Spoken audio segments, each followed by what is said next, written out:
Welcome to the Explainer. Today, we're going to unpack something you probably do all the time without even thinking about it: multiplication. We're going way beyond the times tables to figure out what's really going on under the hood. So look, we all know this one. 4 times 3. The number 12 just pops into your head, right? But have you ever really stopped and asked yourself what that little X symbol, that word times, is actually telling you to do? All right, let's dive right in. First up, what does times really mean? We're going to start with this simple but really powerful idea. Here it is. The first big idea you need to know: multiplication. It isn't some brand new, scary type of math. Nope. It was actually invented to be a shortcut. A brilliant, elegant way to make counting a whole lot faster. A shortcut for what, you ask? Well, it's a shortcut for repeated addition. You know, when you have to add the same number over and over and over again. That's what multiplication is built for. It's just a super efficient way to handle those equal groups. So, let's see this addition shortcut in practice. How does it actually look? Let's see it in action. Okay, let's try a simple story to make this crystal clear. Picture this. Lisa is baking. She's making 4 loaves of apple bread. And for each loaf, and that's our key, that they're all equal, she needs exactly 3 apples. So the big question is, how many apples does she need in total? Now, she could totally do it the long way. She could add it all up. 3 apples for the first loaf, plus 3 for the second, plus 3 more. I mean, it works. But look at that. You see the pattern, right? It's the same number again and again. Multiplication just lets us say that much more elegantly. 4 groups times 3 apples in each group.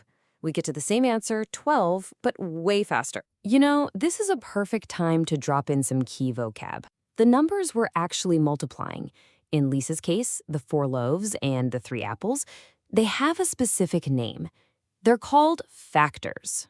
They're kind of like the main ingredients for our multiplication recipe. And the final answer you get from those factors, that's called the product. So the product of our factors, 4 and 3, is 12. It's really that simple. Factors go in, the product comes out. All right, next section. Let's talk about how to actually see multiplication. Because, let's be honest, one of the best ways to really get a concept is to visualize it, right? And it turns out there isn't just one single way to picture this stuff. We can think about it in terms of equal groups, we can organize them into these neat things called arrays, or even imagine it as jumps on a number line. Let's try a couple of these. So let's stick with our good old 4 times 3. The most straightforward way to see it is exactly how it sounds: 4 groups of 3. Here's a great example to help you picture it. Imagine 4 logs floating in a pond, and sitting on each of those logs are 3 little turtles. 4 separate groups, 3 items in each. Okay, now what if we took those turtles and got them organized? That's where something called an array comes in. An array is just a way to structure those equal groups into neat, tidy rows and columns. And doing this reveals something pretty amazing about multiplication. So our 4 logs become 4 rows, and the 3 turtles on each log line up to form 3 columns. When you look at this 4 by 3 grid, you can instantly see the total is 12. And this is where things get really cool, because it shows us one of the most powerful properties in all of math. This idea is called the commutative property of multiplication. It's kind of a fancy name, I know, but it stands for a very simple and very powerful truth. When you're multiplying, the order of the numbers just doesn't matter. Okay, so watch this. Let's take that array of turtles and just turn it on its side. Now what do we have? We have 3 rows and 4 columns. So the equation is 3 times 4. But wait, the total number of turtles is still 12.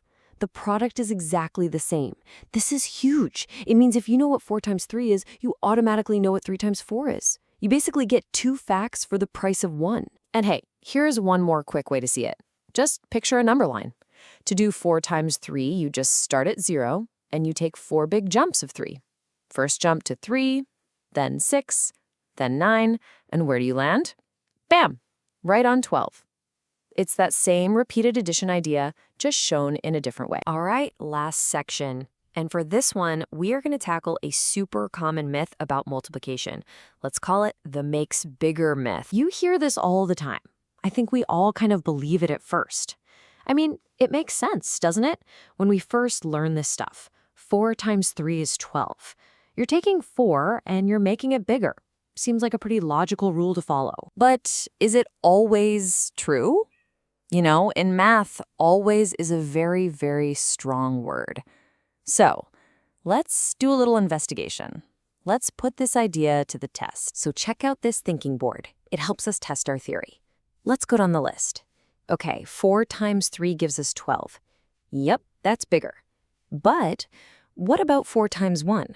Well, that's 4. That's not bigger. It's the same. Okay, what about 4 times 0? That's 0. Whoa, that is definitely smaller. And here's the real kicker. What about 4 times a fraction, like 1/2? That gives us 2. That's smaller too. So the idea that multiplying always makes a number bigger? Myth busted. And honestly, this brings us to the most important point of this entire explainer. A rule you just memorized, like multiplication makes things bigger, can actually steer you wrong. But when you understand how it works, that core concept of equal groups, you have the power to figure out any problem because you can actually think it through for yourself. So we've seen that multiplication is really just a clever shortcut for adding things over and over. And that leaves us with a pretty fascinating question to chew on.